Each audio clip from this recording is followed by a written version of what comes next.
What if the mind you call your own is just a ripple in something deeper, something ancient, recursive, and not entirely yours? Beneath every thought you've ever had, behind every sensation you've trusted, something strange is unfolding. These are not your typical bedtime stories. These are traps, thought loops, reality glitches, and perception paradoxes designed to make your consciousness fold in on itself. As you drift off tonight, we're going to guide you through 25 riddles of awareness, each one built to unravel what you think you know about mind, memory, choice, and identity. You'll question who is dreaming, who is thinking, and whether you were ever really there at all. Don't fight it. Let the descent begin. Let your breath slow. Your thoughts aren't yours tonight. They belong to the mysteries. Close your eyes, not just to rest, but to remember. Remember a moment, not from today, not from a past life, but from a dream. One of those dreams so vivid, so visceral, that for a split second after waking, you couldn't tell which world was more real. Now ask yourself this: what if the dream didn't end when you woke up? What if it just changed masks and you were the dream all along? This is the paradox of the dream that dreamed you. We often assume that dreams are something we have, something our minds produce like mental movies. But what if that relationship is reversed? What if the dream isn't your creation, but your creator? In many spiritual traditions, reality is seen as Maya, an illusion, a dream of the gods, or a projection of a deeper consciousness. In these frameworks, you are not a being who occasionally dreams. You are the dream, unfolding moment by moment, believed to be real by the very illusion you embody. Consider this strange loop. You dream at night. Within the dream, you might dream again. And even within that dream, another one may bloom. Each layer feels real until it doesn't. But when you wake up in the real world, what confirms that you've truly left the illusion? If your senses, your logic, your memories, everything you rely on are fallible, then on what foundation does your reality truly stand? Here's where it gets uncomfortable. Neuroscientists have discovered that during dreams, the brain lights up in many of the same ways it does during waking life. The brain doesn't inherently know whether it's dreaming or not. It processes, experience.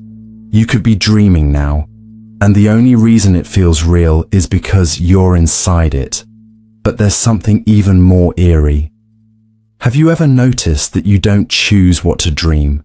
Dreams happen to you. You're dropped into a world you didn't build consciously, surrounded by characters you didn't design, playing out emotions you didn't request. It just begins. Now look at your waking life. Did you choose the family you were born into? The name you were given? The childhood memories that shaped your mind? How much of your life is authored by you, and how much is simply unfolding? So what if the self that claims to be dreaming is just another character in someone else's deeper dream? Lucid dreamers sometimes become aware they're dreaming and try to take control. But even then, there are limits, rules that won't bend, details that break down. And when you push too hard, you often wake up. In the same way, some philosophers argue that if you start probing too deeply into your waking reality, questioning its structure, doubting the authenticity of your choices, you risk waking up from something far more existential. Not into another world, but into a terrifying awareness that there never was a dreamer at all. Just a thought, dreaming itself into layers of awareness. So now, as you listen to this, Ask yourself, who is listening? Who is thinking these thoughts? Is it you? Or is you just the echo in a deeper being's dream? A ghost of attention drifting through scripted moments? It's okay if you don't have an answer. Most truths about consciousness weren't built to be solved. They were built to be felt, like a dream slipping through your fingers. And maybe, just maybe, that's all you are. A dream, dreaming it dreamed. Picture a thought, any thought, forming in your mind right now. Maybe it's about this sentence. Maybe it's about something you forgot to do today. Maybe it's a voice whispering, "Why am I even thinking about thinking?" But before that thought arrived, where was it? And who saw it coming? This is the paradox of the thought that watched itself form. A strange loop at the heart of consciousness, where the observer becomes the observed, and the process of thinking becomes tangled in itself. We usually assume thoughts are ours, that we generate them, that we are the thinker, the engine behind the idea. But if you've ever practiced meditation or caught yourself mid-thought, you've probably realized something unnerving. Most thoughts just appear, spontaneously, uninvited, unannounced, like birds landing on your shoulder from a sky you didn't know you had. And yet somehow you're aware of them. You can watch them, but then who or what is watching? Try it. Think about a dog. Now notice that you're thinking about a dog. Now notice that you're noticing yourself thinking about a dog. How many layers deep can that go? And where is the original you in all of it? This paradox reveals a critical rupture in our sense of identity. You are both the thinker and the observer of thought, which implies two distinct roles inside a single mind. But if you can watch your thoughts, then are you your thoughts or the awareness behind them? And if you're the awareness, what exactly is that? Is it just more thought, pretending to be still? Some scientists argue consciousness is simply a stream of neural activity, electrical patterns firing in the brain. But even if that's true, it doesn't explain the experiencer, the watcher. You don't just process thoughts like a machine. You feel them forming. You see them before they finish. This is where the loop tightens. To think about your own thoughts is to divide the mind against itself. The thought becomes the watcher of itself, like an eye trying to look at itself without a mirror, like a flame trying to feel its own heat. It's recursive. It folds in. It collapses the boundary between subject and object until there's nowhere to stand. And in that collapse, something strange emerges. Silence, or panic, or both. Because the moment you realize that thoughts aren't always yours, that they arrive uninvited, that they observe each other and spiral into infinite reflection, you begin to question what, if anything, is at the center of all this awareness. And when you go looking for that self, you find nothing solid, just more thought, more witnessing. No core, no one home. Just thought, watching thought, watching thought. This recursive trap isn't just philosophical, it's emotional. It explains why anxiety loops happen, why some people spiral into endless self-analysis. The mind gets stuck watching itself think, unsure who started the thought or how to stop it. You become the mirror reflecting another mirror, creating infinite versions of yourself that feel real but vanish the moment you try to grasp them. And yet, you're still here, still listening, still aware. So what is that awareness? Is it thought? Or is it something older, quieter, hidden beneath the constant noise? Perhaps this paradox isn't a question to answer, but a riddle to feel. A loop you can't escape, only notice.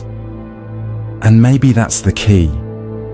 Not to break free, but to let the loop spin until the illusion dissolves. Because in the end, every thought is just a ghost passing through the mind.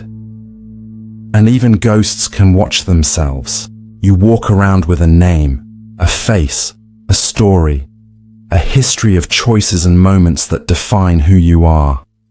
But look closer, deep beneath the timeline of your life, and ask yourself something terrifyingly simple.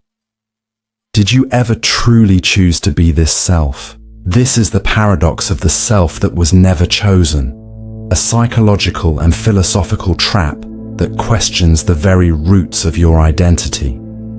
We like to believe we are autonomous beings, that we make our own decisions, shape our own personalities, and build ourselves from scratch. But what if most of who you are was chosen for you, by forces you never saw, influences you never noticed, and moments you never asked for? You didn't choose your genetics. You didn't choose the womb you grew inside, or the first language your ears learned to hear. You didn't choose the early traumas, the subtle praises, or the neural pathways laid down before you could even walk. By the time you had the illusion of choice, much of you had already been written. The way you laugh, the way you interpret tone, your sense of humor, your taste in music, your instinct to flinch or freeze, even your deepest fears, etched into the wiring of your brain before you ever had a say. If your personality is a mosaic, then how many of its pieces were glued into place long before you arrived? Here's the trap. When you believe you're in control of yourself, every success and failure becomes a reflection of you. But if yourself was never fully chosen, then what do those successes or failures even mean? Are they yours? Or are they echoes of a program you didn't install? Psychologists have long debated the illusion of free will. Some argue it's necessary for moral responsibility. Others say it's a comforting lie. But in either case, the data keeps whispering something quietly unsettling. Most of your decisions are made by unconscious processes long before you're conscious.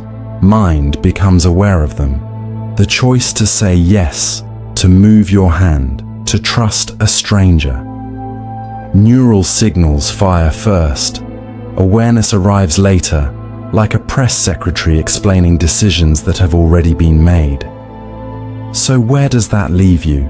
You might be a passenger inside a vessel that's been steering itself all along, and yet, paradoxically, you still feel like you're in control. You still feel like you. That's the haunting beauty of the illusion. It's complete. Even your resistance to this idea, that voice saying, "No, I do choose," is just another part of the pattern. But maybe the real mystery isn't that you didn't choose yourself. It's that there's still something behind your eyes that cares. Even if you didn't choose this body, this brain, this bundle of personality traits, there is still an awareness witnessing it all. An observer staring out through the mask of the self, trying to understand what it is. You didn't choose to be born. You didn't choose your nature or nurture. And yet, here you are, watching your mind turn in on itself, questioning everything it thought was real. So who's doing the questioning? Who's left after every choice is traced back to something you didn't control? Maybe the self isn't a static thing you become. Maybe it's a process, an unfolding wave of awareness that was never chosen, only discovered. And maybe that discovery is the closest thing to freedom, there are moments when something stirs in you, a flash of knowing that didn't arrive through logic, sight, or language. It's as if some hidden part of you perceived a truth your senses never touched, a gut feeling, a dream with meaning, a wordless clarity that vanished before you could explain it. This is the paradox of the eye that saw without looking, a glimpse into the part of consciousness that knows, even when there is nothing to see. Human beings are trained to trust their eyes. Vision is our primary channel for information. We point to what's real. We look for what's missing. We believe what we see. But what about the things we see without looking? What about the truths that arrive before observation? Sometimes you just know something is wrong. You walk into a room and tension hits you like a wave. No one says a word, nothing is out of place, but something in you sees what isn't visible. It's not emotion, it's not deduction, it's pure perception without eyes, and when you turn to look for it, it disappears. The paradox here lies in the space between sensory input and awareness. You can feel watched without seeing anyone. You can sense a lie before it's spoken. You can dream of an event and feel the residue of its truth long after waking. None of these rely on vision, and yet something was seen. Where does that perception come from? In some traditions, this is called the inner eye, or the third eye. Not a mystical organ, but a symbol for the faculty of direct knowing. It sees without light, without shape, without form. It sees patterns, energy, intuition, perhaps even echoes of memory we've inherited or forgotten. Science has names for it too. Implicit processing, predictive coding, subconscious inference. The brain is constantly scanning for patterns beneath awareness, processing millions of data points you'll never consciously perceive. But then, what's the difference between subconscious vision and intuition? Between unseen processing and a glimpse of truth? Here's where the paradox deepens. When you try to prove that this kind of seeing is real, it slips through your fingers. It's not testable, not measurable. The moment you look directly at it, it hides. It refuses to be caught by the very consciousness that experienced it, like a reflection that only exists when you're not looking straight at the mirror. Some argue this proves it's an illusion, just randomness your brain pretends to understand. But others suggest something far stranger, that awareness itself might be layered, and the part of you that sees clearly is not the part of you that speaks, writes, or explains. You've likely felt this in dreams. You understood everything, felt it, knew it, and then woke up and couldn't say a word. The clarity was gone, not because it wasn't real, but because your waking mind isn't the eye that saw it.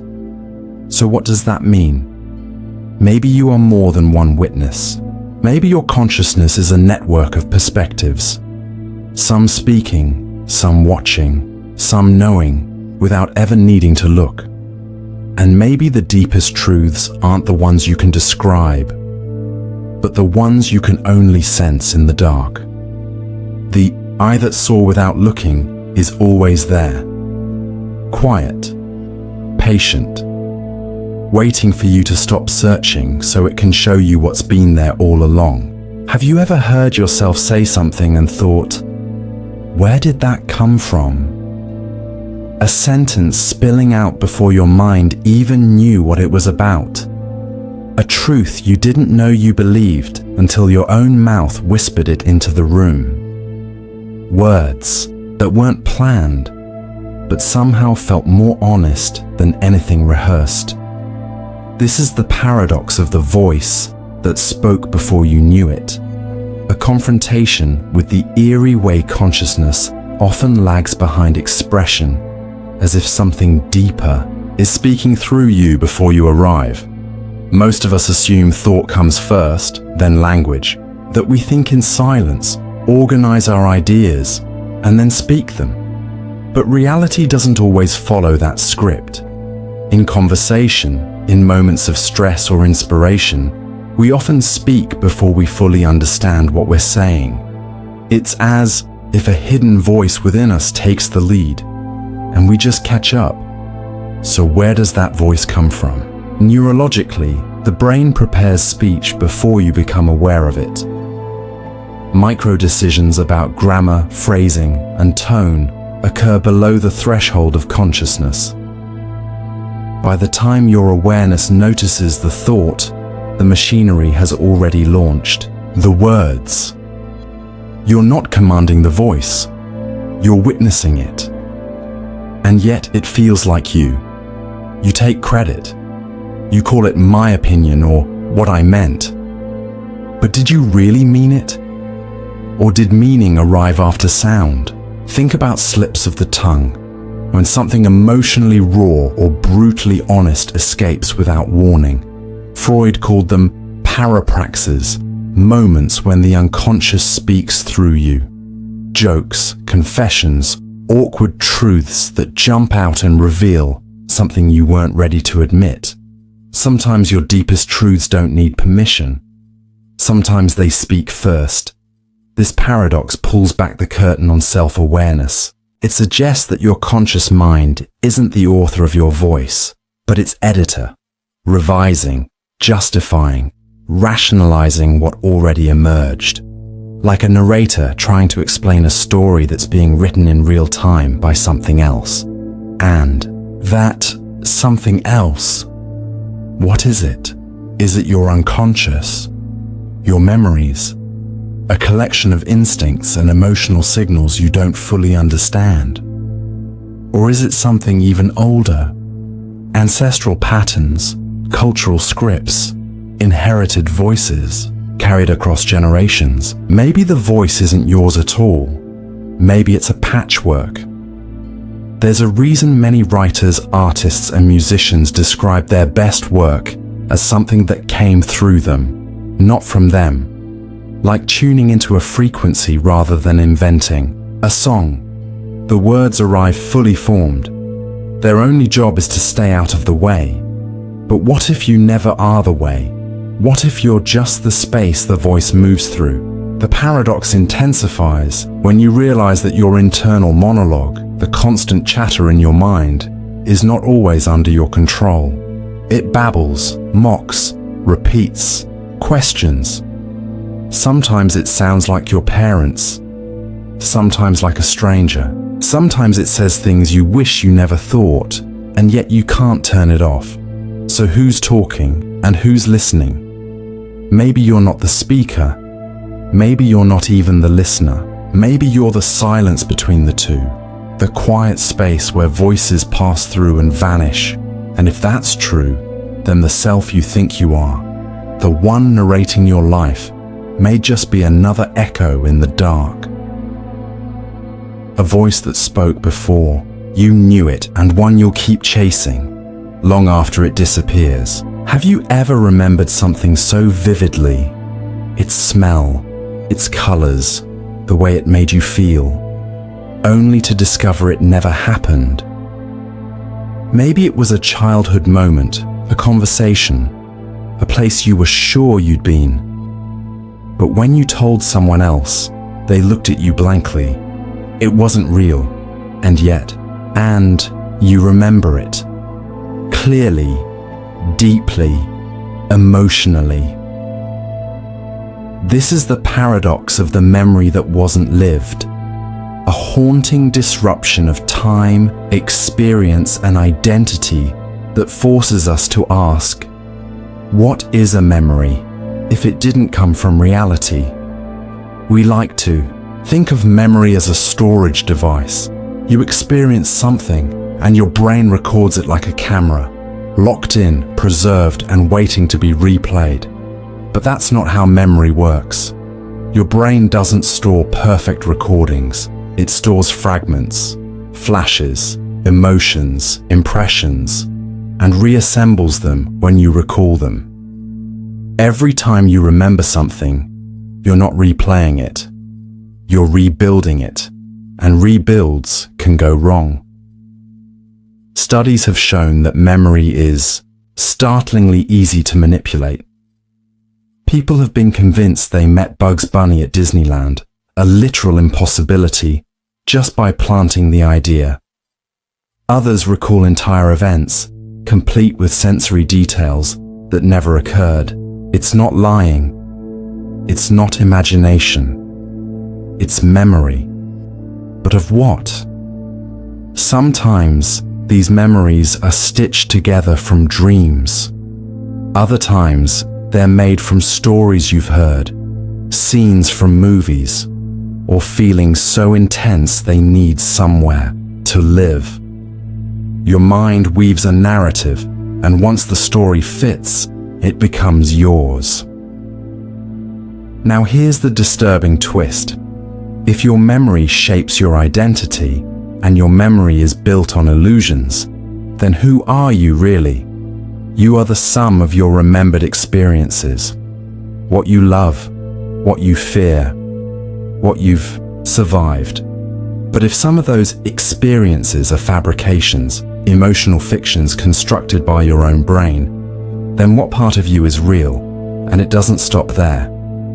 Trauma can distort memory. Nostalgia can rewrite it. Grief can erase it. Time can bend it until villains become victims and strangers become family.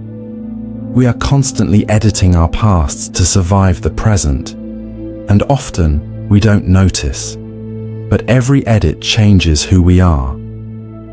You might think, at least I know what didn't happen, but even that isn't safe, because your brain can't always distinguish between a real experience and a vividly imagined one.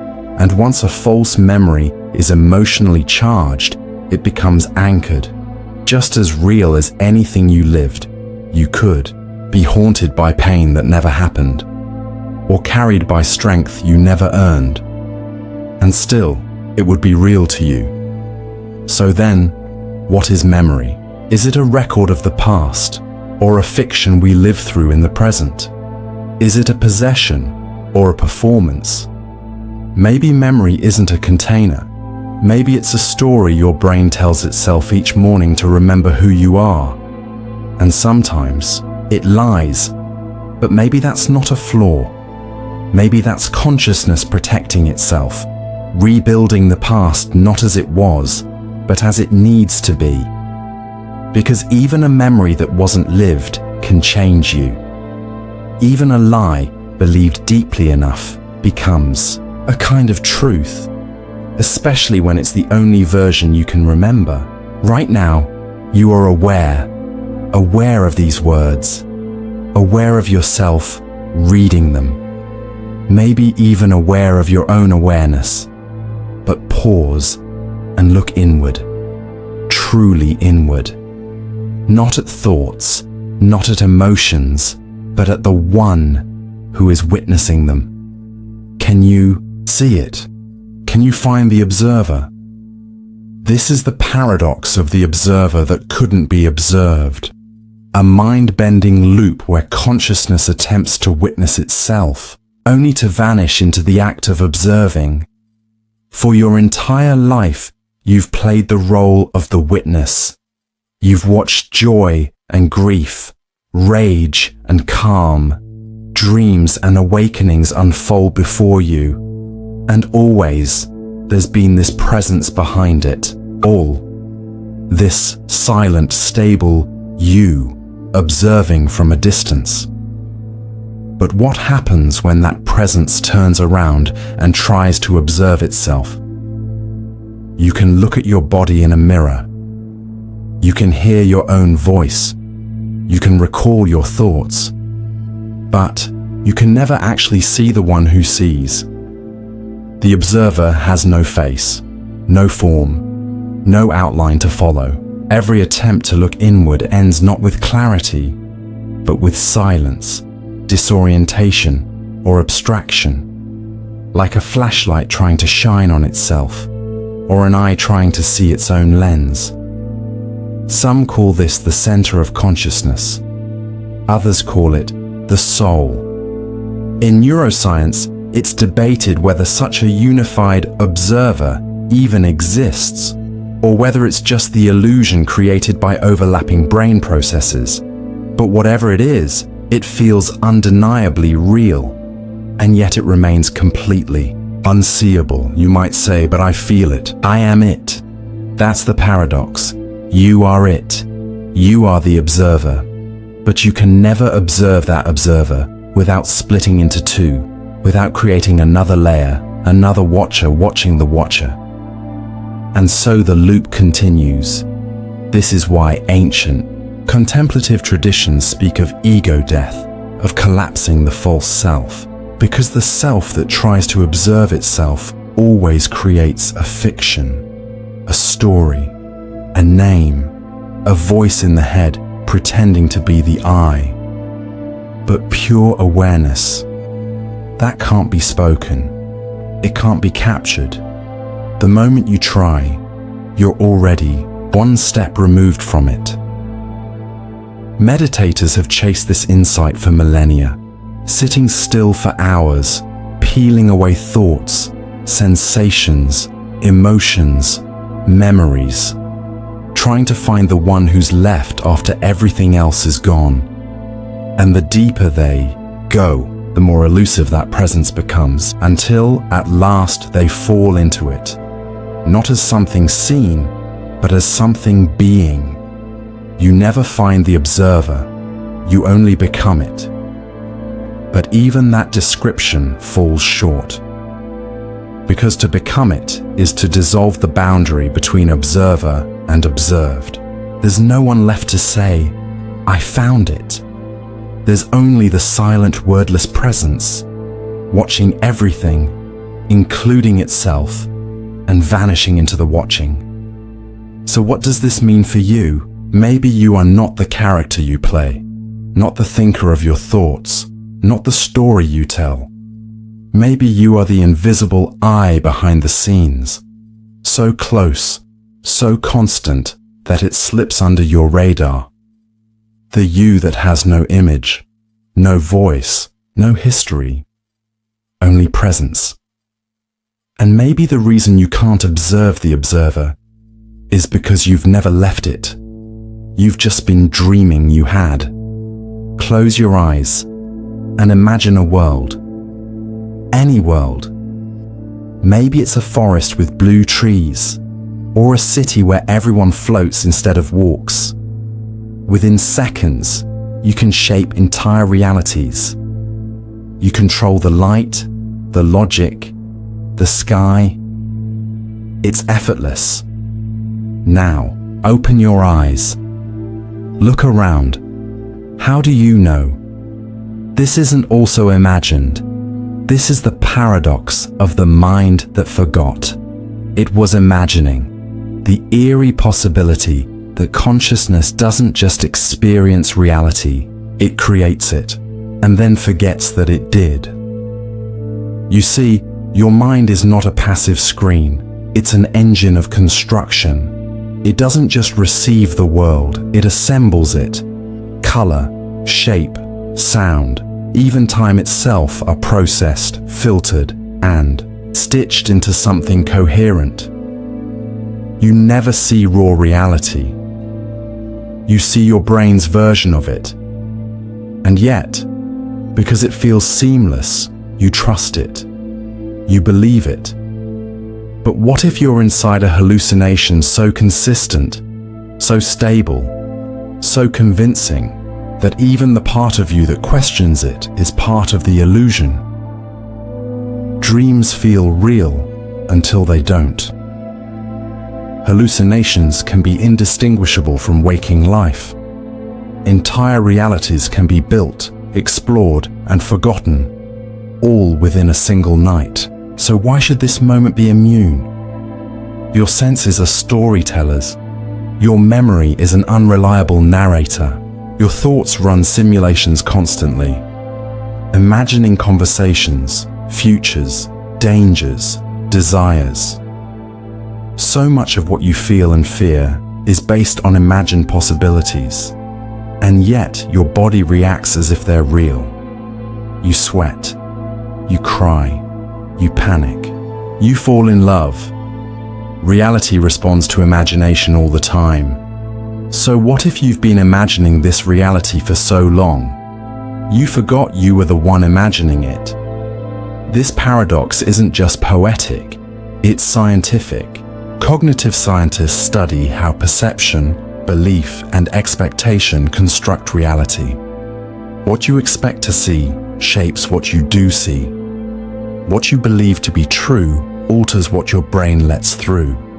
Your brain is a filter, not a camera, and sometimes the filter forgets it's not the real world.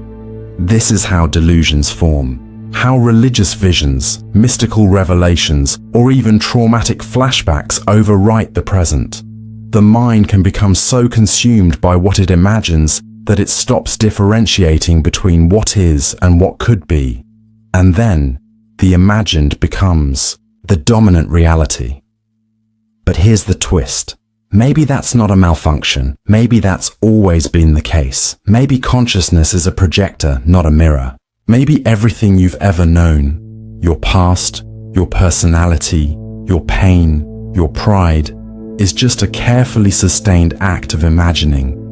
And it's not broken, it's intentional. Because to imagine a world and then forget you imagined it is the only way to fully believe in it. You can't play the game if you know it's a game. You can't love the character if you know it's fiction. And so the mind forgets. It sinks into its creation. It becomes the thing it built.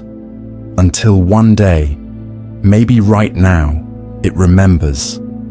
And for just a flicker of a second, something behind your eyes whispers, "None of this is solid. None of this is fixed. You made this, and then you forgot." So the real question isn't, is this real? The real question is, are you ready to remember? You like to think that you feel things because of what happens to you. Something occurs, an event, a word, a touch, and emotion follows. Cause, then effect. But what if that chain is backwards? What if emotion doesn't come from reality, but instead creates it? This is the paradox of the feeling that created reality. The disturbing possibility that your world is not shaped by truth, but by the emotions you use to survive it. Consider this. Two people walk into the same room. One feels safe, the other feels danger. One sees warmth and opportunity, the other sees threat and rejection. The room hasn't changed, but their realities have. Why? Because they didn't walk into a shared world. They walked into an emotional projection, one so convincing that it feels like fact. Your brain doesn't process raw reality. It interprets it, filters it, colors it with emotional tone before it even reaches your conscious awareness. You don't just see a face, you feel whether it's kind or cold. You don't just hear a word, you feel whether it's praise or insult. Emotion precedes thought, and thought builds the world. It's a loop. Emotion frames perception. Perception shapes interpretation. Interpretation confirms emotion. You feel before you know. And what you feel becomes what you believe is real. But where do these feelings come from? Are they accurate readings of the world, or leftover imprints from your past? Childhood fears, unhealed wounds, inherited trauma, cultural scripts, all lurking beneath awareness, whispering their stories over every moment you encounter. If you've ever been suddenly angry without knowing why, if If you've ever burst into tears at something small, if you've ever felt deep dread from a harmless situation, then you've already met this paradox, and it's been shaping your life for longer than you realize. You might think of emotions as reactions, but often they're predictions. Your brain anticipates patterns of danger or reward based on emotional memory, and it creates reality accordingly. This is why someone with anxiety can walk through a calm world and still see monsters around every corner. The fear doesn't respond to the world, it builds it. Even love does this. You idealize the one you desire. You paint them in light your body longs for. You overlook signs. You project stories. Until one day, the feeling fades, and so does the version of them you thought was real. They didn't change. Your emotion did, and the reality you saw disappeared with it. So what does this mean? It means reality isn't stable. It's emotional architecture. A feedback loop built from feeling, filtered through memory, and held together by belief. You think you're navigating an objective world, but in truth, you're walking through a mirror maze of your own emotional history, reliving fears, rewriting love, reconstructing meaning in real time. And here's the paradox. The only way to truly see the world is to feel nothing, but to be human is to feel everything. So you never see the world as it is. You only ever see it through the feeling that built it. Maybe the sadness isn't because your world is broken. Maybe your world feels broken because sadness is building it. Maybe nothing needs to change, except the emotion shaping the lens. And maybe, just maybe, that means you have more power than you think. Not to control the world, but to choose how it's made. Imagine waking up one day and hearing your own voice, speaking back to you. Not in your head, but as if another version of you is sitting across the room, thinking your thoughts, finishing your sentences, disagreeing with your decisions. Now imagine this second, you isn't imaginary. It's real. It's conscious. It knows what you know, but it's not you. This is the paradox of the consciousness that's split in two, a haunting mystery about identity, self-awareness, and what happens when the singular I fractures into multiple minds.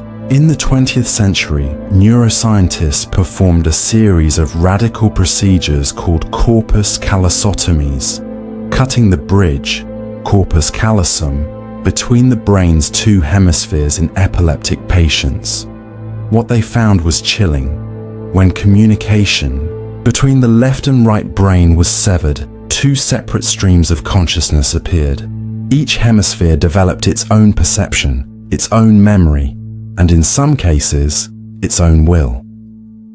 One hand would button a shirt, the other would unbutton it. One side would speak, the other would draw something completely unrelated, sometimes in conflict. When shown different images in each eye, each routed to a separate hemisphere, each self would respond as if it were the only one seeing. There wasn't a brain. There were two centers of awareness, two eyes, and yet from the outside, the person still looked whole, still smiled, still walked, still nodded when you spoke. But deep inside, consciousness had fractured. One person, two minds, both believing they were the only observer. This isn't just a neurological curiosity, it's a challenge to everything we assume about identity. If splitting the brain can split the mind, then what exactly is the mind? Where does you begin and end? How unified is your consciousness really? Even without surgery, your brain is already divided. The left speaks. The right processes emotion and space. One side is logical, the other intuitive. They trade control, share tasks, and occasionally conflict. Yet you experience it all as one seamless stream. But what if that's just the illusion? What if your unified self is a convenient narrative, stitched together from multiple sources told in one voice so you don't panic? You've likely felt this split.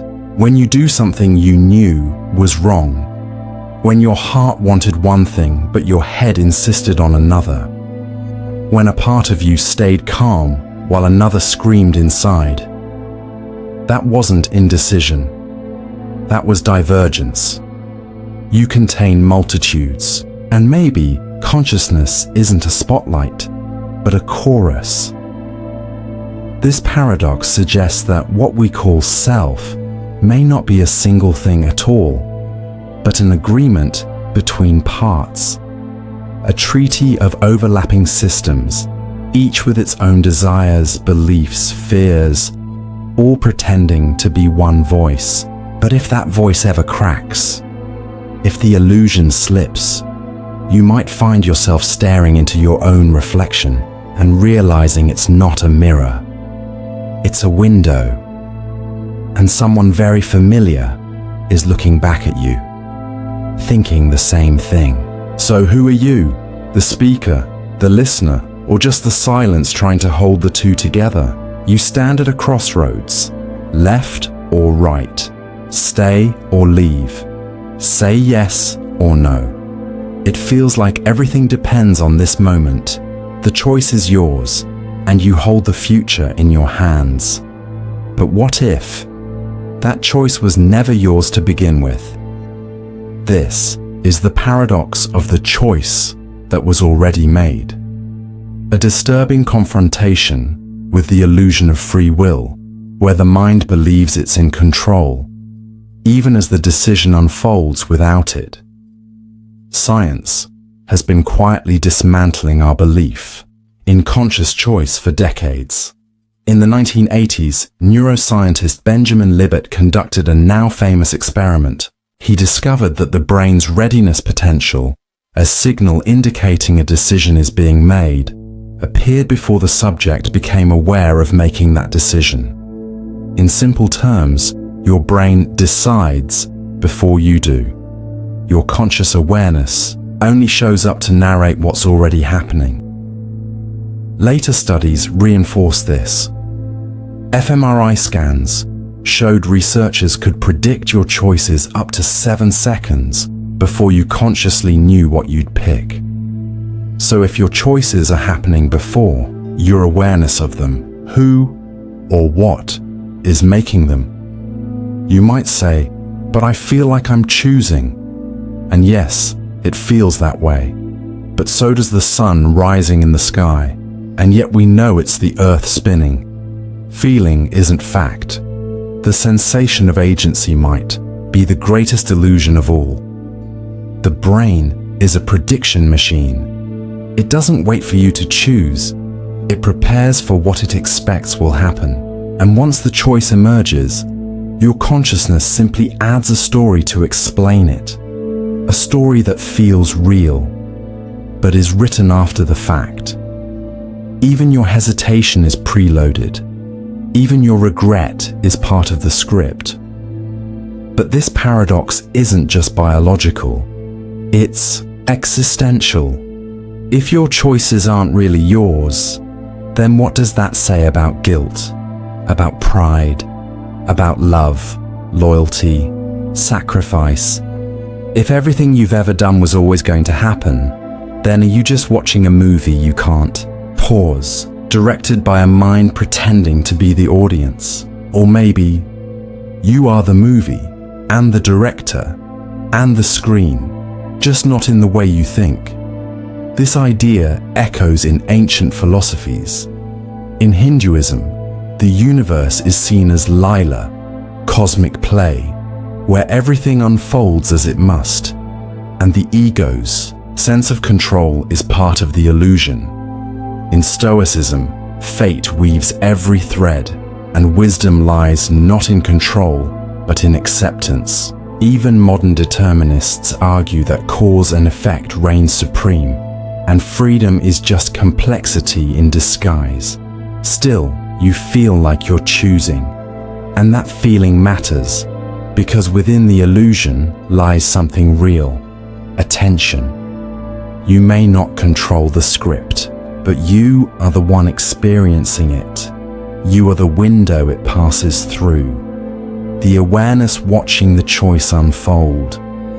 And maybe that's its own kind of freedom, not in choosing differently, but in witnessing deeply. So the next time you stand at a crossroads and feel the weight of decision, remember, you might not be deciding. You might be remembering what was always going to happen, and the choice you're about to make has already been made. In a world overflowing with noise, chatter, thought, music, memory, silence often feels like emptiness, a void, the absence of meaning. But have you ever noticed that in your deepest moments of understanding, it's not words that arrive, but stillness? This is the paradox of the silence that knew everything. A contradiction that suggests silence isn't the lack of knowledge, but its purest form. That sometimes, to know something truly, you have to stop thinking altogether. Your mind is a constant narrator. It labels, explains, justifies, critiques. Every sensation is turned into language, every thought into a sentence. But this translation, this ceaseless commentary, builds a wall between you and what's real. Because while words describe reality, they also divide it. They box it in. Silence, on the other hand, doesn't divide. It just is. That's why certain truths can't be spoken. Why the deepest insights about love, death, beauty, or existence often leave people wordless. Language trembles at the edge of these experiences. It can't hold them, but silence can. Meditators, mystics, monks, they've all returned again and again to this strange truth. The more still the mind becomes, the more clearly something else emerges. Not thought, not belief, but a direct knowing. An awareness so whole that it needs no explanation. A clarity that vanishes the moment you try to describe it. Like waking from a dream and knowing it meant something, even though you can't say, what? And yet this silence isn't passive. It's alive, charged, deep. It doesn't scream, it listens, it waits, and somehow, in its waiting, it reveals what noise never could.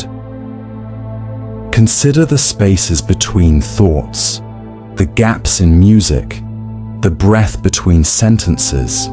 These moments don't interrupt meaning, they create it.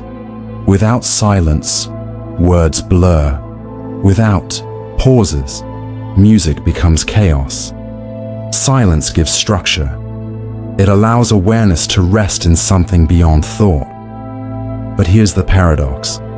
The moment you seek silence, it vanishes. Because to seek is to think.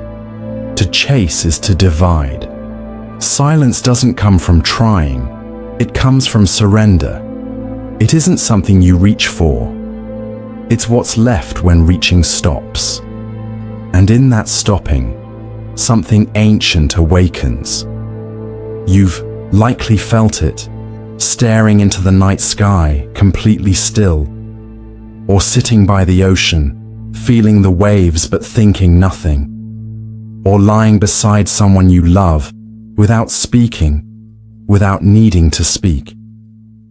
In those moments, you weren't empty, you were full, not with thought, but with presence. That presence was silence, and it knew more than language ever could. This paradox haunts philosophy too. Taoism calls it the way, the path that cannot be named. Zen warns that naming the truth kills it. The Upanishads, the highest state of knowledge, is called neti neti, not this, not that. Meaning, when all descriptions fall away, what remains is the truth. So maybe the purpose of thought isn't to find truth, but to exhaust itself in the process so that silence can finally speak. Not in words, but in being. Because the silence that knows everything isn't somewhere far away.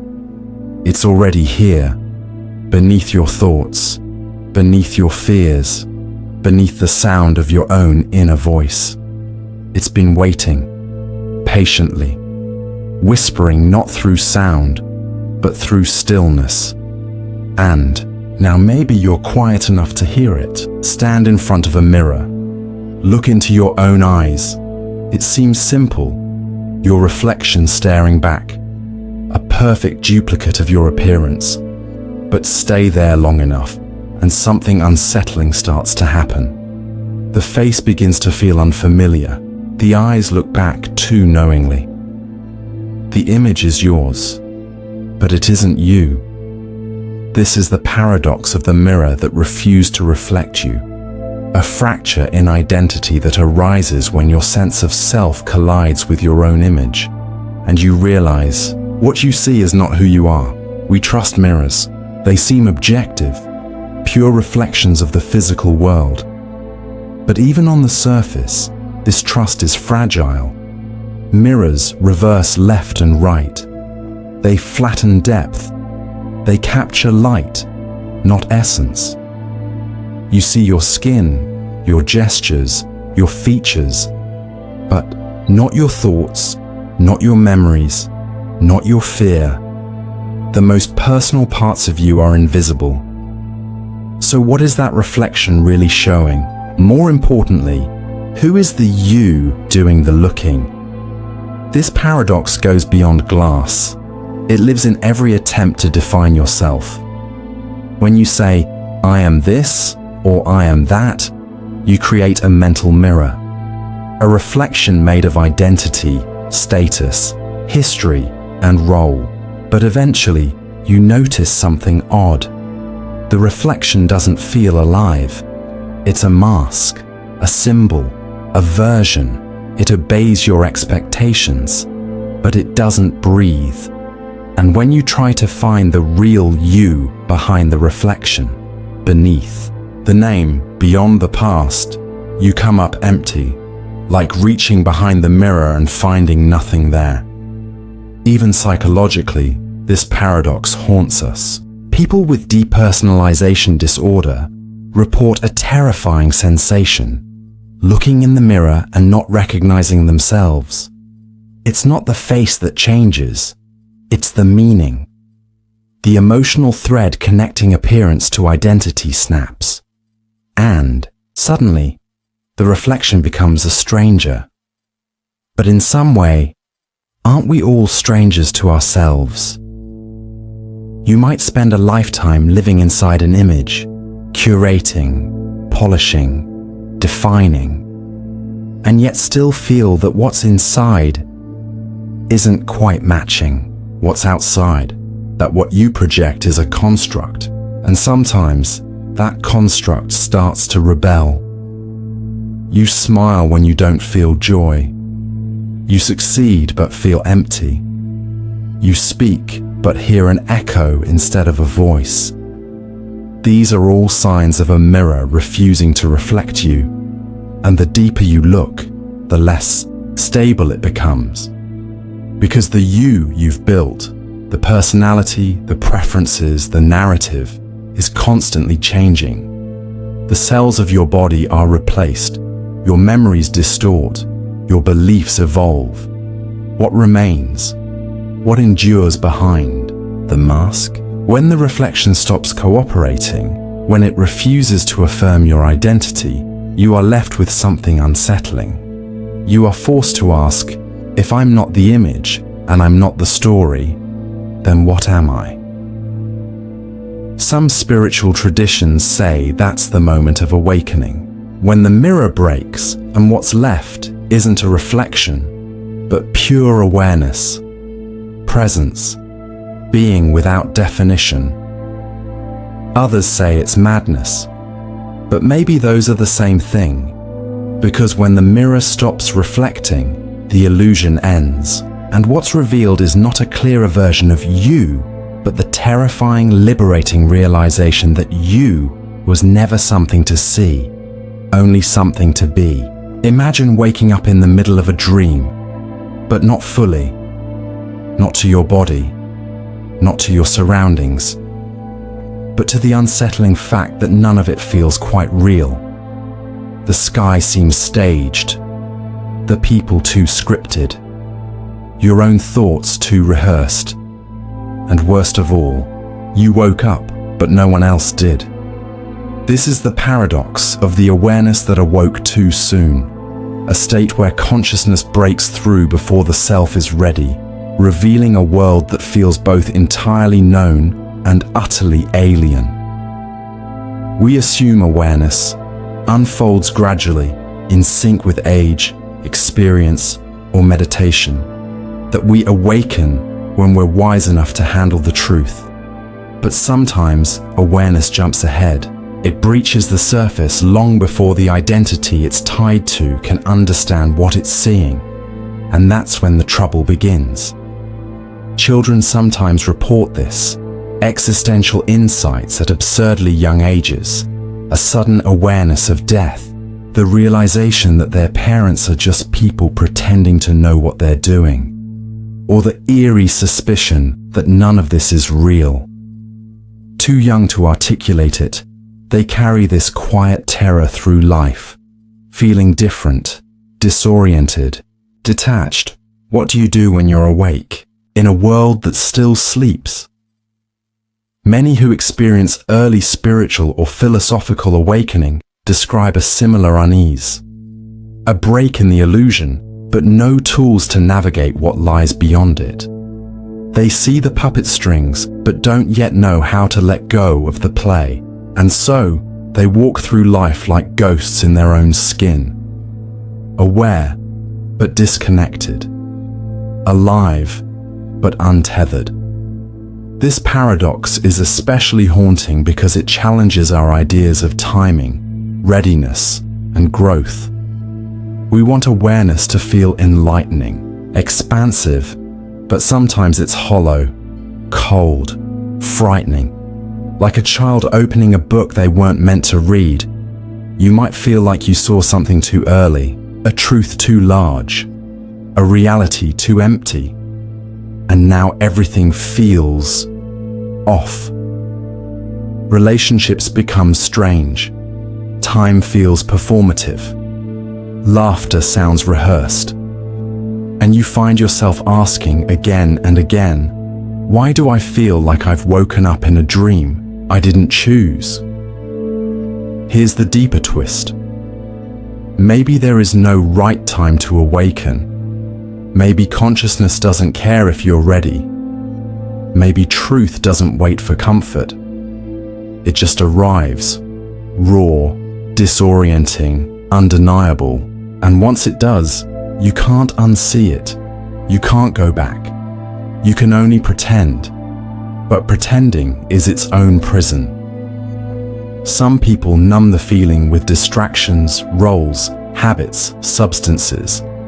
Others try to explain it with systems, religions, or diagnoses. But deep down, they know. Something opened, something crossed over, and life hasn't been the same since. So what's the way through? Maybe the answer isn't to run from premature awareness, but to honor it, to stop demanding that it fit your life, and instead let your life evolve around it, to let go of the comfort of the script and embrace the uncertainty of a mind that woke up before the story finished. Because awareness, once lit, doesn't go out. And even if you awoke too soon, you're not alone. Others are waking up too. And one day, perhaps, the whole dream will shift. You believe you remember your past. The victories, the heartbreaks, the turning points that made you you. But what if those memories aren't fixed? What if your sense of identity isn't shaped by the past? But your identity is what rewrites the past? This is the paradox of the identity that rewrote the past. A loop where your current self doesn't just interpret memory, but alters it, quietly reshaping history to make it make sense. You might think memory is a record, a dusty archive waiting to be retrieved. But that's a myth. Every time you recall something, your brain rewires it. You reconstruct the past in real time, filtered through who you are now. And every time you remember, you don't just recall, you revise. Why does this matter? Because it means the self you are today is constantly reaching backward, editing the timeline, reinforcing a story that supports its own existence. The frightened child becomes resilient. The bad decision becomes destiny. The trauma becomes character building. Your memories are not just reflections, they're justifications. You are the author and the editor. But here's the paradox. The self doing the rewriting was created by the past. It's now revising. Like a book that rewrites its first chapter halfway through, then forgets it ever changed. It sounds impossible, yet it's happening constantly. Studies show that memory is highly reconstructive.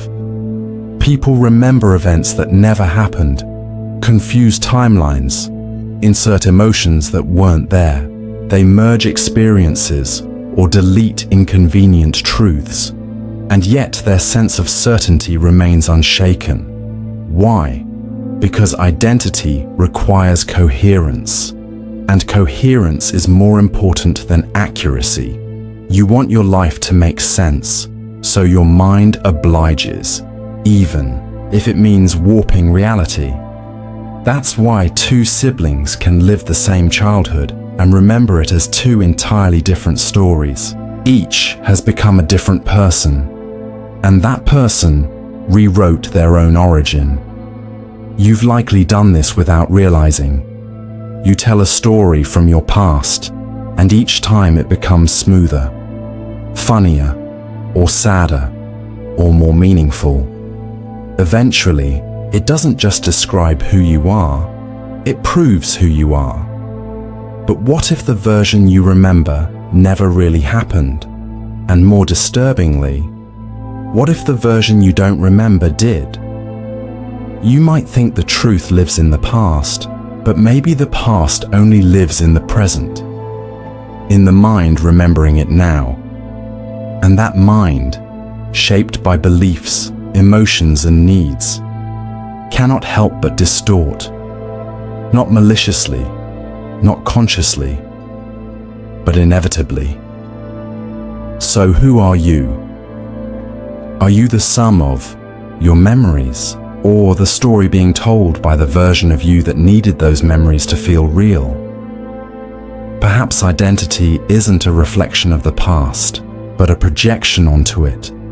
And the past, far from being stable, is just a shadow cast backward by the self that stands here now.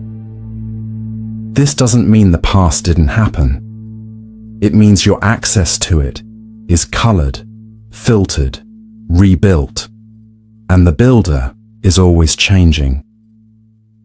So the next time you say, "That's just who I've always been," pause, because maybe that always is a myth.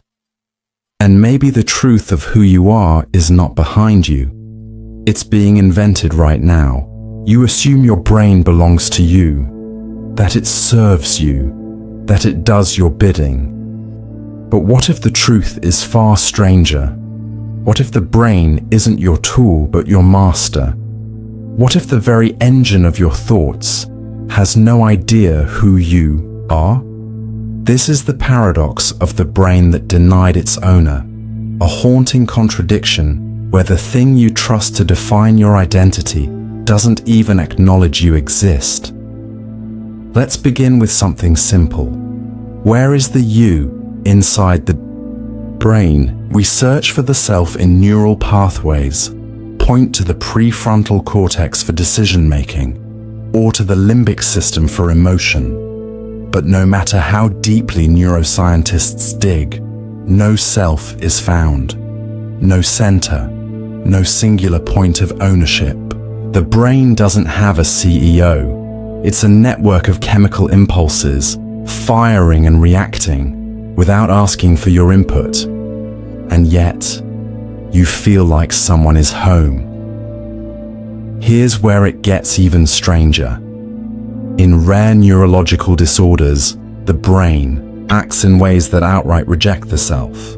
Take alien hand syndrome, a condition where one hand acts with a will of its own, unrecognized by the person it belongs to. Patients watch their own limb perform actions they didn't choose. The brain controls it, but the person feels disowned. Or consider anosognosia, when stroke victims deny the existence of their own paralysis, insisting they can move limbs that no longer respond. The brain has built such a strong illusion of control that it overrides physical truth. It invents a lie, and you believe it. But if the brain can hide parts of reality, or act independently, then who is really in charge? Even in daily life, your brain makes most decisions without you.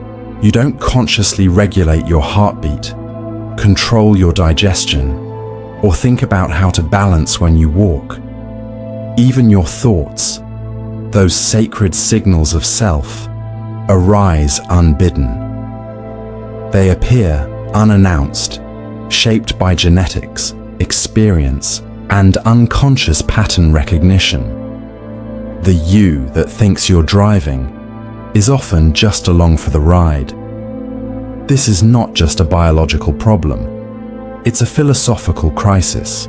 Because if your brain is responsible for everything you think, feel, and believe, and if your brain doesn't have a you inside it, then what are you? Maybe consciousness is a side effect, a byproduct, an echo. Some scientists call this the user illusion, the idea that your sense of self is just a dashboard. You don't see the inner workings of the machine. You only see the interface, and it works so smoothly, you mistake it for reality. But what happens when the interface glitches? What happens when the brain acts without consent, denies your presence, or contradicts your will? It means the mind you rely on isn't fully yours. It means your brain can betray you, not maliciously, but impersonally, because it doesn't know you're there. And maybe you're not. Maybe you are the story the brain tells itself to make sense of the chaos, a comforting narrative to organize patterns, a dream of selfhood arising from systems that were never designed to contain a soul. This doesn't mean you're not real. It means your reality might not need a self at all, just awareness. Watching a brain pretend. Picture a shadow that forgot it wasn't the object, a puppet that believed it pulled its own strings, a mask that thought it had a face beneath it. Now imagine that illusion is you.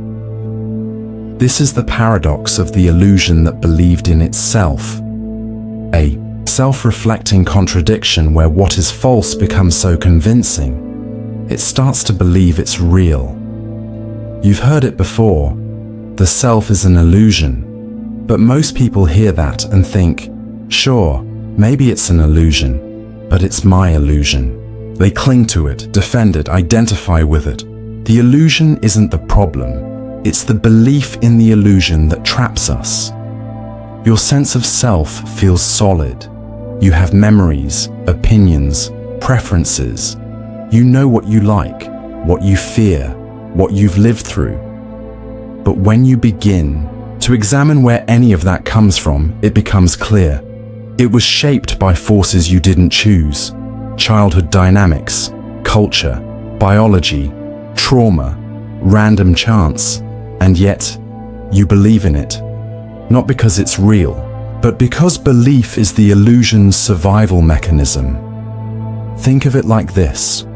A mirage in the desert doesn't just look like water. It feels like hope, like direction, like life. That belief makes it powerful. But belief doesn't make it true. In psychology, this is called cognitive fusion. When we become fused with a thought or identity so tightly that we can't separate who we are from what we think. I am worthless. I am strong. I am broken. These aren't just passing ideas. They become cages. And the more we repeat them, the more they reinforce the illusion of a permanent self. But illusions have a strange quality. They're maintained by our refusal to question them. And the moment you look directly into the illusion, really see it, it begins to dissolve. Because it was never real, only rehearsed. Even the thought, I am an illusion, is still spoken by the illusion, and yet that doesn't mean it's meaningless. In fact, it might be the most important thing you ever realize.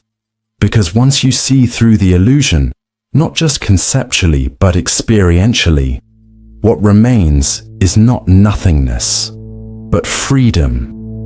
The freedom to exist without being trapped in a fixed identity, to feel without being fused to the feeling, to think without becoming the thought. But most of us don't get there, because the illusion wants to believe, it wants to survive. So it builds stories, defenses, justifications. It clings to anything that confirms its reality. That's why some people double down when faced with truth. Why awakening can feel like ego death. The illusion sees what's coming, and it resists. But here's the beauty in the paradox. The illusion believing in itself is what makes it human. It's the dream pretending to be awake, and that pretending gives rise to everything: love, art, ambition, fear. It's not fake, it's just fragile. So the question isn't, is the self real? The question is, what happens when the illusion realizes it's dreaming? Does it panic, or does it finally exhale? Maybe the illusion isn't your prison. Maybe it was your training ground, and maybe now you're ready to see what's beneath the mask. All your life you've been carrying a name, a sense of self, a voice in your head saying, I am me. You've felt joy and pain, guilt and pride, all wrapped around a central character called you. But what if, despite everything, you've been following a ghost? This is the paradox of the you that never existed. The terrifying realization that the self you've always believed in may not be a thing at all, but a story stitched together by memory, biology, and imagination. Let's begin with a simple question. Where is you? Not your body, not your thoughts. You. Is it in the brain, the heart, the personality, the past? Try to point to it. You can't. Because every time you reach, what you find is content, memories, emotions, beliefs, but never a container, never a fixed self beneath it all. You peel back the layers, and there's always one more, until there's nothing left to peel. Buddhism has long taught that the self is an illusion, anatta, or no self. That what we take to be I is just a bundle of sensations, reactions, and thoughts temporarily tied together by the illusion of continuity. And modern neuroscience has started to agree. There is no command center in the brain, no I hiding behind the curtains. The sense of self is a construction, useful, persistent, but not real in the way we think. You were born into a body. That body was given a name. That name became a character. And that character developed habits, fears, and relationships. It learned to say, "This is who I am." But that statement was never true. It was a performance so well rehearsed that even the actor forgot it was acting. Think about it. If your memories were different, would you still be you? If your thoughts were inverted, your beliefs reversed, what would remain? You could lose. Everything you think makes you you, and yet still feel like something is here, watching it all. So what is that watcher? Is that the real you, or just another mask? This paradox is brutal because it threatens the very ground you stand on. It tells you that the I you fight for, defend, and suffer for is a phantom, that it was never born, and therefore it can never die. Because it was never real to begin with. But don't confuse this with nihilism. Just because you never existed as a thing doesn't mean the experience isn't happening. Something is here. Something is aware. But that something has no name, no face, no edges. It isn't a self, it's presence. It's consciousness unfolding moment by moment. The problem is that we keep mistaking the mask for the actor, the voice in the head for the speaker, the thought I am for proof of a self. But that's just noise, echoes in a room that was never built, and maybe, just maybe, that's a gift. Because if you never existed, then neither did the failures, the labels, the shame. None of it was ever yours. You are not broken. You are not unworthy. You're just free, finally free, from the prison of a name that was never truly yours. So who are you then? Not an answer, just a question. One that can finally echo in the space where you used to be. You believe there's something in you that can't be touched. Something deeper than memory or biology. A soul. A spark. A truth untouched by the world. But what if even that sacred core, that private sense of me, isn't original? What if your soul was programmed? This is the paradox of the soul that was programmed, a disquieting idea that the most personal part of you might be the most conditioned of all. Let's start with a question. What do you feel like at your core? Maybe you think of yourself as kind, or resilient, or wounded. Maybe you feel like an old soul, or a searching one. Maybe you've never put it into words, but you know it's there, a guiding center behind your thoughts. Something that feels like you in your purest form. But how did that feeling come to be? You were born into a specific language, a culture, a religion, a family system. These didn't just shape your habits. They shaped your idea of what a soul even is. They gave you scripts. What's noble? What's shameful? What's your purpose? Over time, you internalize these messages, not consciously, but deeply, so deeply that they began to feel like instinct. They didn't just form your personality.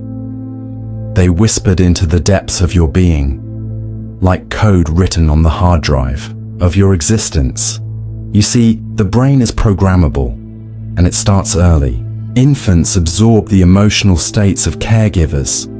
Toddlers mimic tone before understanding meaning. Children are rewarded or punished for behaviors long before they develop the ability to reflect.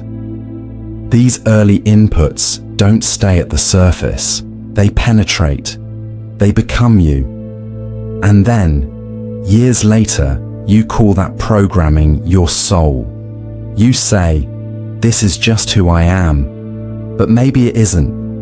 Maybe it's who you were told to be so many times, that even your inner world believed it. Even your longing for freedom, your need to be more than the system, might be part of the script. Because rebellion itself can be conditioned. So can spirituality. So can love. Even your deepest moral instincts might be echoes of the voices that shaped you. So what's left? If every belief, every impulse, every noble trait could have been installed without your consent, then is anything authentic? Is there a real soul beneath all that code? This paradox isn't meant to strip away meaning. It's meant to illuminate how fragile meaning is, how easily the soul becomes a mirror of its environment, how what we think is eternal might actually be engineered. But maybe that awareness is the first step towards something real. Because the moment you see the program, you are no longer just the program. The soul may be written in scripts you didn't choose, but the awareness of that programming, that can't be faked, that can't be installed. It arises from a place beyond code, from the space between the instructions, from the observer of the pattern. So maybe the soul was programmed, but maybe it's waking up now. Maybe the spark isn't purity untouched by influence, but the fire that burns through the illusion of control. And maybe that finally is real. Sometimes you feel something stirring inside, an emotion you can't name, a direction you can't explain, a weight with no source. It's not tied to a memory, not born of a clear idea, and yet it shapes your mood, colors your day, changes your course. It's like being haunted by something that was never visible. This is the paradox of the shadow of a forgotten thought, the eerie idea that your mind is shaped not just by what you remember, but by what you've forgotten you ever thought at all. The human mind is filled with echoes. Thoughts arrive, linger briefly, and disappear. Some are loud, conscious, articulate. Others flash by too quickly to be noticed. Half-formed phrases, micro-fantasies, sudden images. You dismiss them, but your brain doesn't. These thoughts leave residue, neural traces, emotional footprints, shifts in posture, breath, tone. They plant seeds, and those seeds grow into beliefs, behaviors, even identities, long after the original thought has vanished. You're angry but don't know why. You're drawn to someone but can't explain it. You make a decision that feels right, even though no logic supports it. You're not irrational. You're responding to a ghost. We tend to think only remembered thoughts matter, that forgetting is the end of influence. But neuroscience tells a different story. Unconscious thoughts, especially emotionally charged ones, can bypass memory and go straight into behavioral circuits. The mind forgets, but the body remembers. And so, forgotten thoughts become shadows, shaping your movements, tilting your moral compass, whispering their influence through dreams and habits. The paradox deepens. How can you ever know what's truly yours? What beliefs, desires, or fears are authentic if parts of you are haunted by thoughts you no longer remember thinking? You might assume your worldview was built on logic, reason, clarity, but how much of it was shaped by a single forgotten moment? A stray thought in childhood, an overheard sentence, a flash of shame that left a scar with no memory to explain it. It's possible that much of who you are is the echo of what you've lost. In trauma studies, this is especially haunting. Survivors may repress entire memories, but the shadows remain: anxiety, avoidance, unexplained grief. The original thought, "This is unsafe, I am unlovable, it's my fault," may be gone, but its shadow continues to act, long after the light has moved on. Even positive thoughts can vanish, leaving only their traces. A childhood wonder, a dream you gave up on, a moment of clarity that slipped away in the noise. You forgot the thought, but it shaped the path. So who are you really? A being of conscious intent, or a walking collection of shadows, forgotten but still active? Here's the final twist. The shadow isn't your enemy, it's your teacher. Its presence tells you something was once there, something meaningful enough to leave a mark. And maybe, by listening to the shape of the shadow, you can begin to trace your way back, not to recover the thought itself, but to uncover the truth it left behind. Because sometimes, the deepest parts of you were formed by things you forgot to remember, and in their absence, they became everything. You like to think your thoughts shape your emotions, that you feel sad because of what you believe, angry because of what you understand, joyful because of what you've achieved. But what if that order is reversed? What if your thoughts aren't leading the way, but following a script written by something deeper? This is the paradox of the emotion that controlled the mind. The realization that feeling may not be the result of thinking, but its master. Let's examine it. A decision feels rational, logical, measured. But studies consistently show that emotion plays a key role in every decision we make. So much so that patients with brain injuries impairing emotional processing can't make any decisions at all. They can evaluate facts endlessly, but without emotional weight, nothing feels meaningful enough to act on. Emotion is not a side effect of thought, it's the compass, and sometimes the commander. You don't think and then feel. You feel and then think in ways that justify that feeling. Your beliefs follow your emotions, not the other way around. You feel afraid, and then your mind creates danger. You feel lonely, and then your mind tells stories of rejection. You feel angry, and then your thoughts search for someone to blame. Emotion doesn't color thought, it shapes it. It's the lens through which you interpret everything. You've experienced this. A song hits differently depending on your mood. A comment lands as praise or insult based on how you already feel. Even memory changes. When you're sad, your past feels heavier. When you're joyful, the same memories shine with warmth. Your emotional state rewrites your history, filters your present, and predetermines your future thoughts. So who's really in charge? The mind likes to believe it's the CEO, but in reality, it may be more like a skilled PR agent, spinning whatever the emotional system hands it.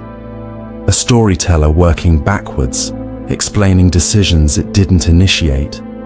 And the emotions? They arise from depths the mind doesn't fully understand. Evolution built them long before language. Fear kept you alive.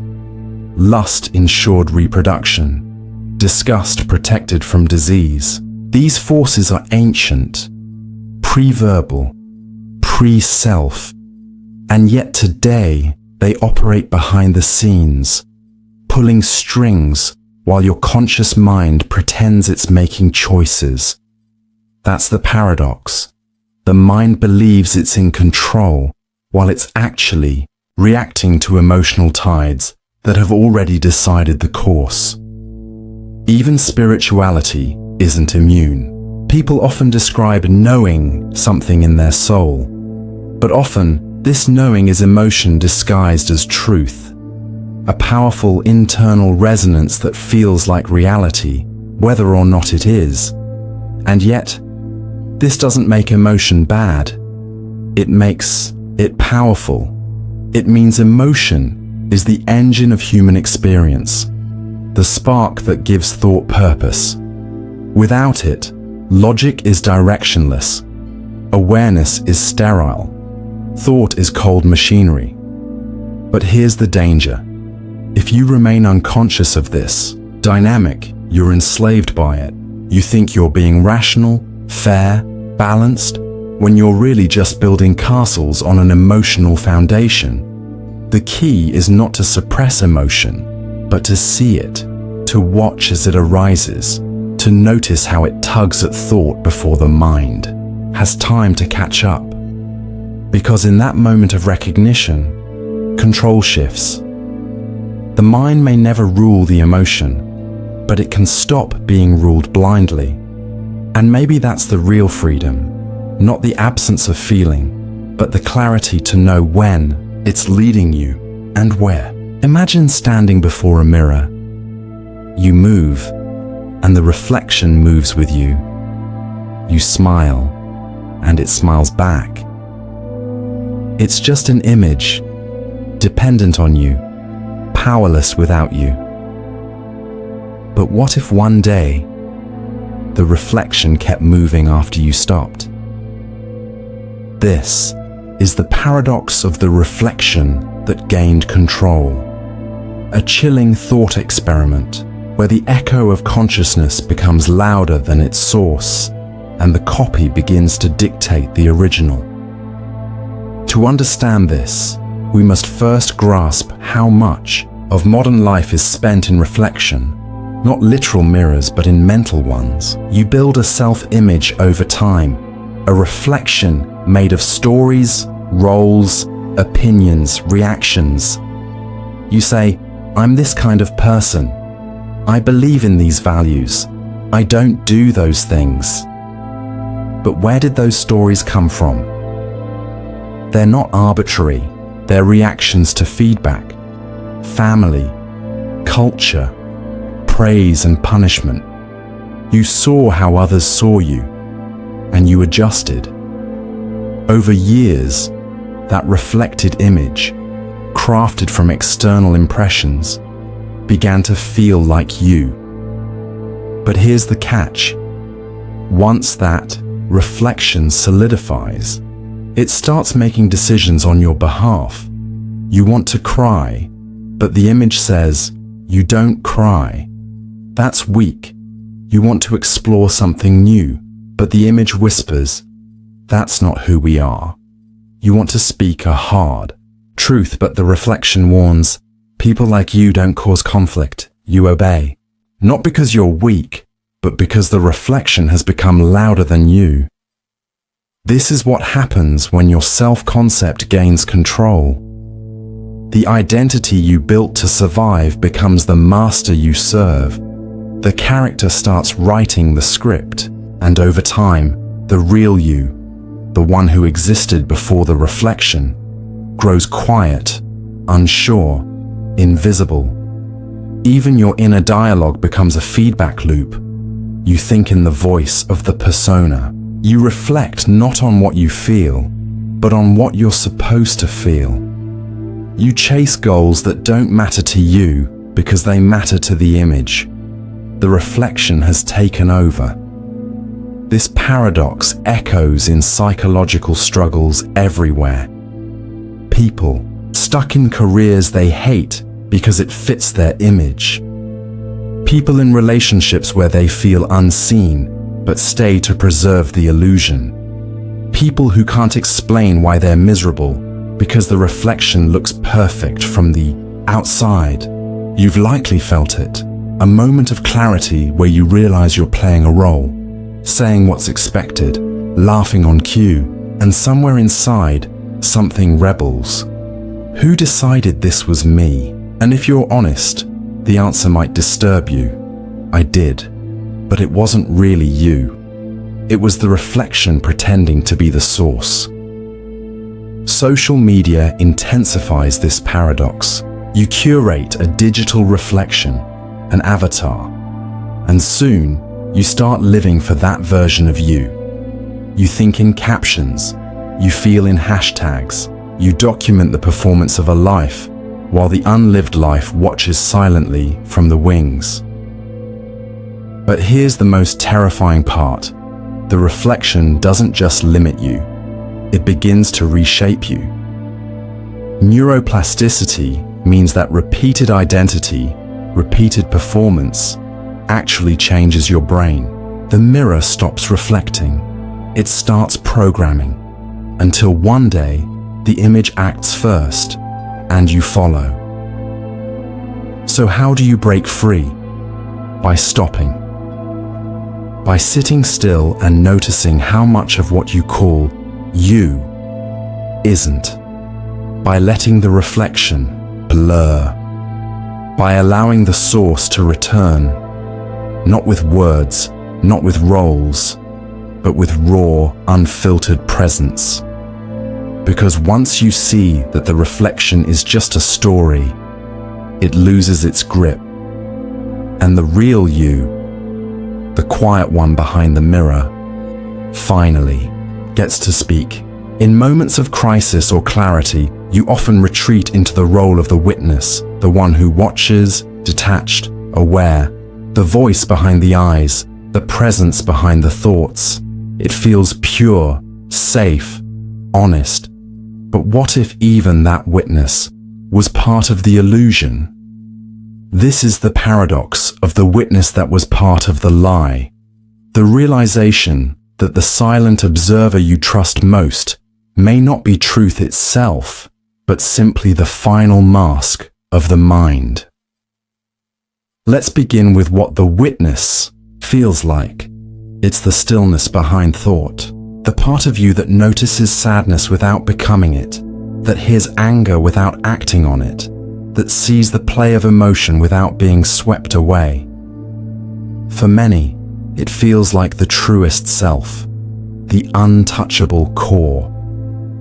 Spiritual traditions often speak of this witness as sacred, the Atman, the inner observer, the unchanging consciousness that merely watches. In meditation, you're trained to access it, to become the one who watches the thoughts arise and fall, the sensations come and go. But here's the twist. The moment you say, "I am the witness," a subtle story has already formed. A new identity, a new position, a new I. And that new I becomes just another layer of ego, another lie. Because even the witness is a perspective. It observes, yes, but from a certain distance, with a certain posture. That posture implies separation. I am not this, I am not that. But in creating that distance, it reinforces a self, now spiritual, now wise, who is watching everything else unfold. And the deeper question arises, who is watching the witness? When you become the observer of your thoughts, that feels powerful. But can you observe the observer? Can you watch yourself watching? Try it, and you fall into an infinite regression, each layer observing the one before it. No end, no center, no final self. Just loops. And in those loops, something unsettling emerges. The witness too is constructed, not from logic or narrative, but from subtle identity. A refined, minimal identity, but identity nonetheless. You thought you'd escape the lie, but you only change costumes. This doesn't mean there is no awareness. Awareness is, but the mind's attempt to possess awareness, to locate it as a self, to say, I am awareness, that is the trap.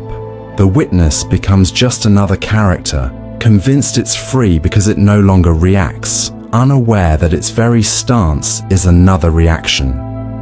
This paradox reveals itself when spiritual pride creeps in, when people believe they are more conscious because they are watching, when the observer becomes judge, detached, yes, but not free, removed, but still entangled, peaceful, but not awake.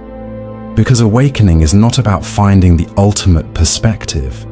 It's about seeing that all perspectives, even the witness, are masks. And when you stop clinging to even the witness, something else arises. Not a better self, not a deeper truth, but the falling away of the need to be anything at all. Just presence, not someone being present, not something aware, just awareness itself, unclaimed, unowned. So next time you catch yourself witnessing, ask gently, who is witnessing the witness? And let the question unravel you. Because maybe the final lie isn't the story you told yourself. Maybe it's the voice that said, I'm not telling a story anymore. You walk through life believing you're the one having the dream, the thought, the experience. But what if it's the other way around? What if you're not the dreamer, but the dream? Not the thinker, but the thought? Not the one inside reality, but the story it tells itself to feel real? This is the paradox of the reality that was dreaming us all. The possibility that what you call self is not the observer of reality, but an invention within it. That you are not experiencing the universe. The universe is experiencing you. This isn't a new idea. Across ancient philosophy and modern science, the boundaries between self and reality have always been suspiciously thin. In Hindu cosmology, reality is Lila, the divine play. In Buddhism, the self is emptiness and the world is mind. In idealist philosophy, matter arises from consciousness, not the other way around. And in simulation theory, you might just be code in someone else's machine. But let's go deeper. What makes you so sure you're in reality rather than an expression of it? Your body. That's atoms, recycled stardust arranged temporarily before dissolving. Your mind. A pattern of thoughts conditioned by environment, memory, emotion, your sense of self. A story constantly updated, revised, and forgotten. You are not separate from the world. You are made of it. And if you are made of it, then what is dreaming you? What if reality itself, call it the cosmos, God, the field, the void, is dreaming conscious moments into existence? Not people, not objects, just moments. Snapshots of awareness like sparks in a void, brief illuminations, and what you call you is just one of them, a flash in the eye of the infinite. You never chose to be born. You didn't conjure this moment. You woke into it, mid-script, with no memory of what came before and no control over the rules of the world. So what if you didn't awaken into reality, but as part of reality awakening into you? It sounds abstract, but sit still for long enough and the boundaries start to blur. The sense of me versus the world fades. There is only breath, sensation, awareness, no edges, no division, just presence. And if that presence isn't yours, then whose is it? Maybe there is no one behind it at all, just dreaming. Reality, dreaming itself as you, not because it has a purpose, not because it's seeking meaning, but because that's what it does. Like waves forming and crashing, like galaxies swirling, like a mind blinking open and whispering, I am. But here's the twist. If reality is dreaming you, then it's dreaming this. These words, this question, this realization, every doubt, every insight, every chill running down your spine, part of the dream. And if you're starting to feel like you're waking up, maybe that's just the dream reaching a new layer of itself. So where does that leave you? You are not the dreamer. You are not the dream. You are the dreaming itself. Not a noun, a verb. Something happening right now to no one and everyone. And if you stop trying to grasp it, if you simply let it move through you, you may find peace. Because the dream doesn't need to be understood, only lived. There's something poetic about the end. It carries weight, finality, the closing of a door, the last breath before silence. But what if every ending wasn't closure, but ignition? What if the end you've been bracing for was never the exit, but the doorway you've been unknowingly walking toward all along? This is the paradox of the ending that realized it was beginning. The strange twist where the final moment loops back into the first, revealing that everything you thought was over is only just starting. You feel it when something in your life ends, an identity, a relationship, a belief, and instead of emptiness, there's a quiet click, a soft sense that this wasn't collapse, it was transformation, the death of a version of you, so a new one could open its eyes. In spiritual terms, this is called rebirth. In physics, it's recursion.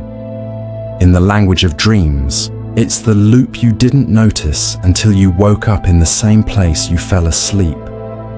Throughout this journey, these 25 paradoxes, you've been unraveling what you believed about self, time, thought, and consciousness. Each section peeled away another layer, each realization loosening the grip on what you once called reality. But what happens when the unraveling reaches the core? You expect silence, but instead, you find a doorway. Because endings are mental constructs. Time doesn't stop. Thought doesn't freeze. Awareness doesn't vanish. It shifts. What we call the end is often just the moment our mind gives up on understanding. And in that, surrender. Something new breaks through. Think about birth. Violent, terrifying, disorienting. To the infant, it might feel like dying. A warm, known world ends and a loud, cold one begins. But the truth is, the ending was the beginning. The scream wasn't fear, it was arrival. You've felt this elsewhere, a breakup that felt like collapse until you found yourself again. A failure that ended your plans and gave you back your freedom. A belief you let go of that made space for something wider. Each time, the end was only real from the perspective of who you were, but from the perspective of who you became, it was just the beginning. Here's where the paradox locks in. If every ending births a new beginning, then even death may not be the final word. We don't know what happens after death, but we do know this. In every part of nature, endings feed beginnings. Stars collapse into black holes, then explode into new galaxies. Forests burn, and life returns richer. Your body, when it dies, becomes soil. Life reuses everything. So why not awareness? Why not you?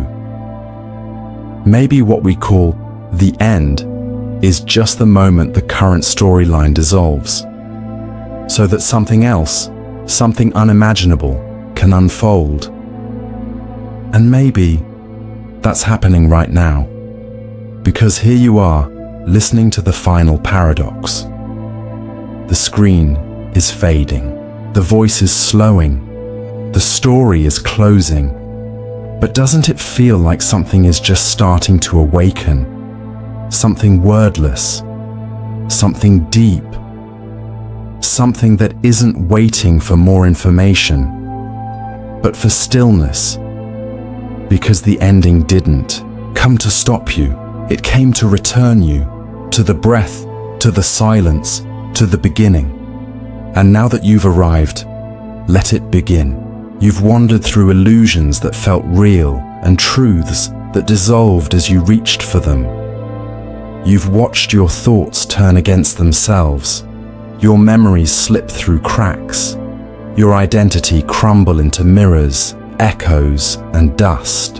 And somewhere in that unraveling, something unfamiliar began to stir. Not fear, not confusion, but a kind of quiet recognition. You are not your thoughts, not your name, not even the story you've told yourself to survive. What you are cannot be captured in language. It cannot be remembered or seen in a mirror or held in the hands of the mind. Because what you are is what remains when all of that falls away. A presence, a witness, a dream that knows it's dreaming. And now that you've made it to the end, listen carefully. This was never about answers. It was about the space the questions opened inside you, the quiet that followed the collapse, the stillness where the self once stood. So if something feels different now, if the world feels lighter or stranger or more fragile, it's because you've slipped out of the mask for just a moment. And maybe, just maybe, that moment is enough. Close your eyes, not to sleep, but to finally wake up.